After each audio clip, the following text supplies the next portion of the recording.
Well, here's the box for the sword that we're going to be making the mold. I'm trying to figure out where I want to put all the sprues and the feeders at. So I'm thinking one here at the handle, because I really want that to fill out. One here around the wide midsection to prevent any metal from freezing in between those sections so that it can properly flow. And then I'm thinking one at the point right down there. We got to get this packed with the sand, and this is the half version. So we have the 3D print model with the pegs in here. So then when we flip it over, this will lock right in there.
All right, so we have a new modification for the flask. So since this is a bigger part, in the scare I had last time where when I picked up the mold, it started to sag, like the whole thing of sand started to sag. So we're gonna put these backers on. I'm gonna screw these down and it'll help the sand from falling through.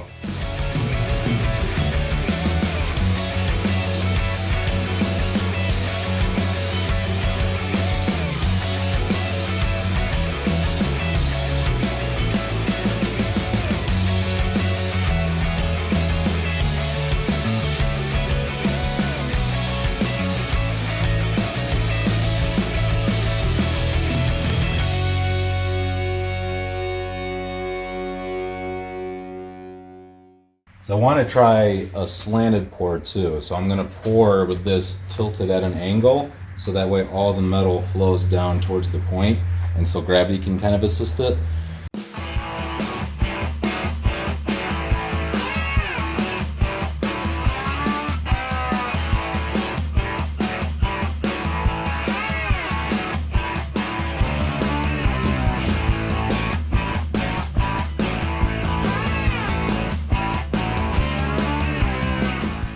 All right, poked all our vent holes. Now comes the first nerve-wracking part, is taking this off and making sure nothing bad happened.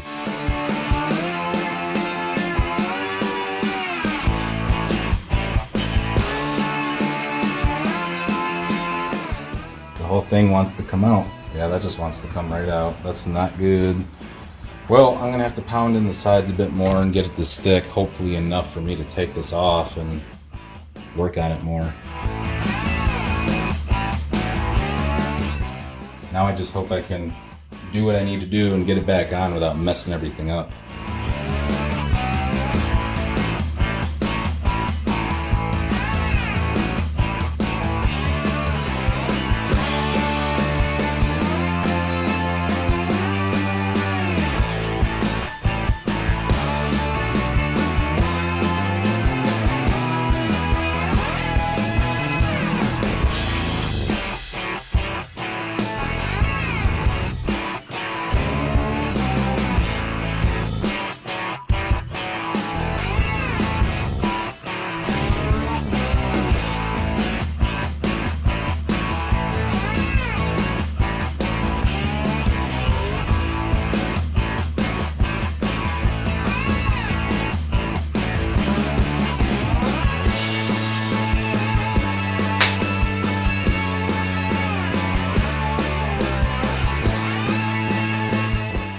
All right, well, luckily I was able to lift that without the sand falling apart. So here's the finished mold. Got a bunch of vent lines, vent holes. I got 3 feeders, and I put some extra baby powder on it to help the metal flow.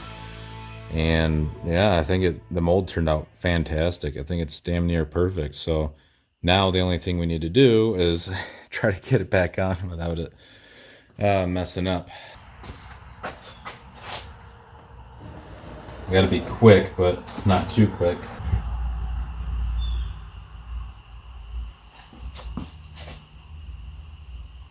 Okay.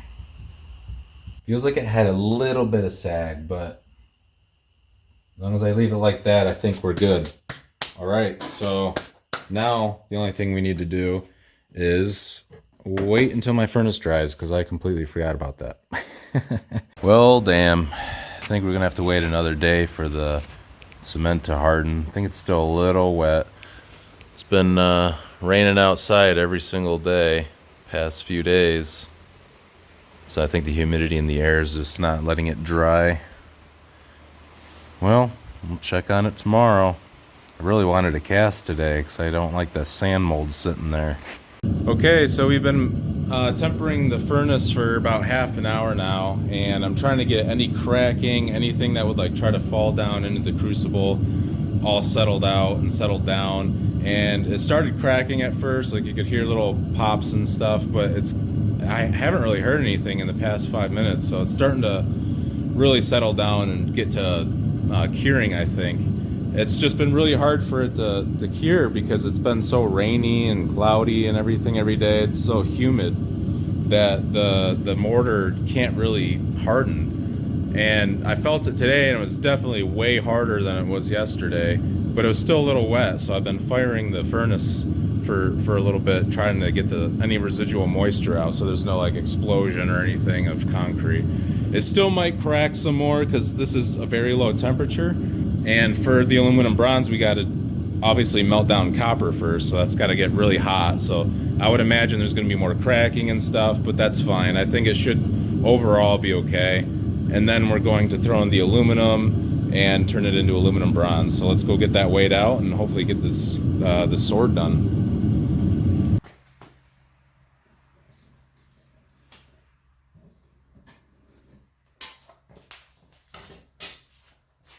Just to show you guys, it's looking pretty good. Couple cracks like on the ceiling there in a non-ideal location, but overall not too bad.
Little over pour.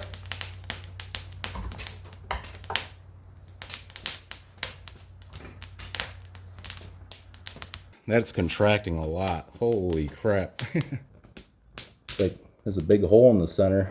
But luckily all of the feeders filled up, so that's a good sign. These molds take a really long time, so when they fail, it's extremely disappointing. I mean, this mold, just this one mold alone for this sword took me about, I don't know, 45 minutes maybe. And the smallest little defect can really ruin it. You know, you got like a little divot in the blade or something, or part of the handle's missing.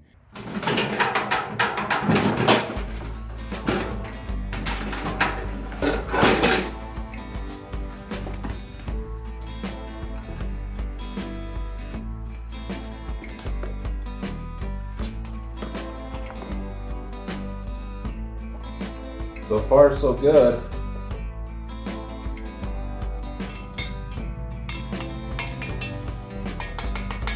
Man, I think it turned out great. If I can actually pick it up.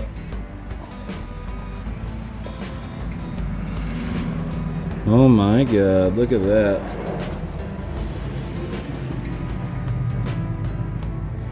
Well, let's quench it and then analyze it. This turned out amazing. So far, there's only 2 small things I see. Gotta be careful, it might be still hot in some spots. So right here on the handle, there's a small little dimple, kind of like where it shrunk in a little bit. And then also pretty close to that, there's a small, tiny little crack right there. But those are so small, and everything else turned out great. This is gonna be sick. Look at that. Fits perfect in my hand, everything.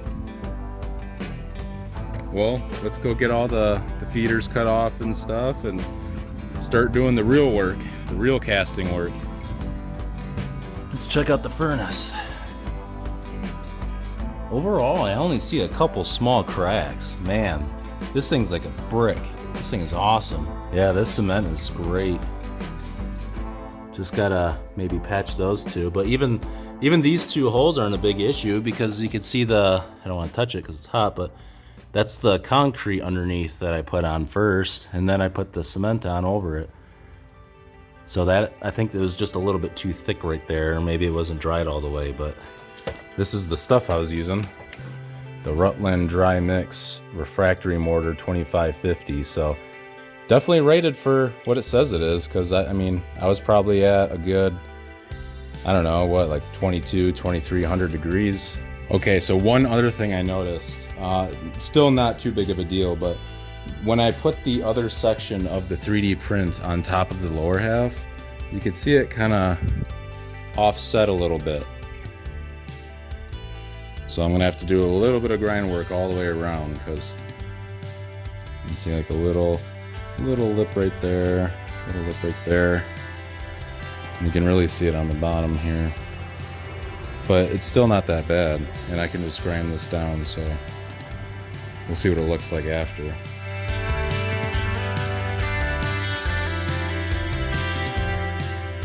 Wow. Look at that. Oh my God. That feels so good too.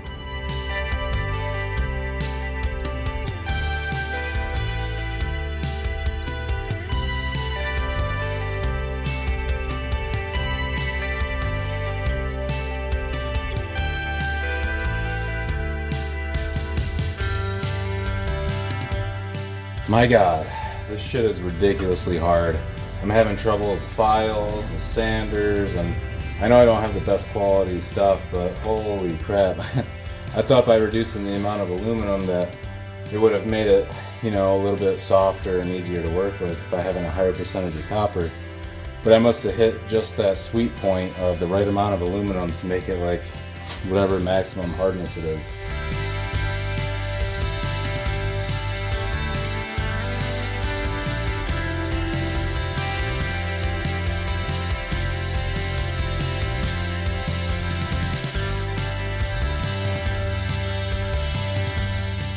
Alright, I just finished putting on the protective clear on the one side here. I got the whole pommel, but I gotta flip it over and do the other side once that dries, but it looks really nice. I got the whole edge down to 400, all nice and straight.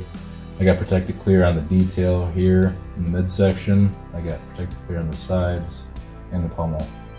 So the rest is all gonna get darkened with the patina.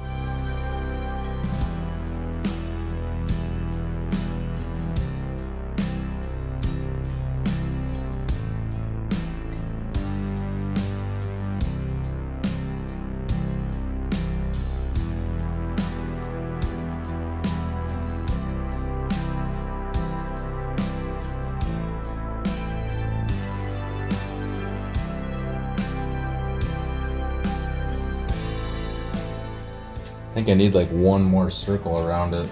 Man, well, then undo it and retry.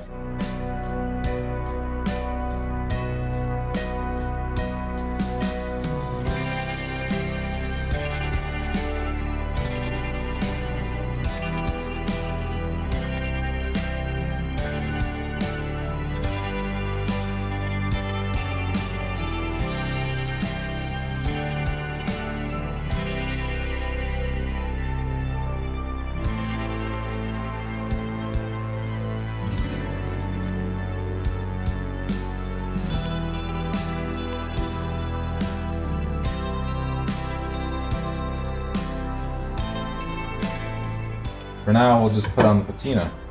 So, liver of sulfur solution mixed with water, hot water.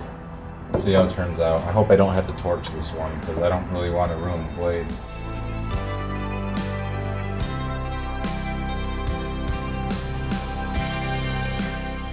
So the liver of sulfur solution shouldn't affect any of the clear coated areas unless I miss something.